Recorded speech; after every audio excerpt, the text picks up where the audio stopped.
ಬಿಟ್ಟು ಬರ್ತಾರೆ, ಕಾಯ್ತಾ ಇರೋದು. ಏನೇನು ಹತ್ತತ್ರ ನದಿ ತೀರ ಬಂದು ಎಲ್ಲ ಜಾಗ ಇದೆ, ಹೋಗ ಆಟೋ ಹೋಗ್ತಾರೆ, ಸಣ್ಣ ಜಾಗ, ದೊಡ್ಡ ಜಾಗ.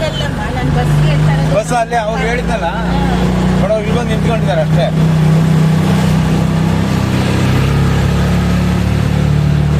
ಇಲ್ಲಿ ನಮ್ಮ ಬಸ್ ಬರ್ಲಿಕ್ಕೆ ಆಗಲಿಲ್ಲ ಅಂದ್ರೆ ಮುಂದೆ ಟರ್ನಿಂಗ್ ಆಗಿರಲಿಲ್ಲ ನೋಡಿ, ಕಾರ್ಗಳೆಲ್ಲ ಇಲ್ಲಿ ಹಾಕೊಂಡಿದ್ದಾರೆ, ಎಲ್ಲ ಟಚ್ ಆಗೋದು.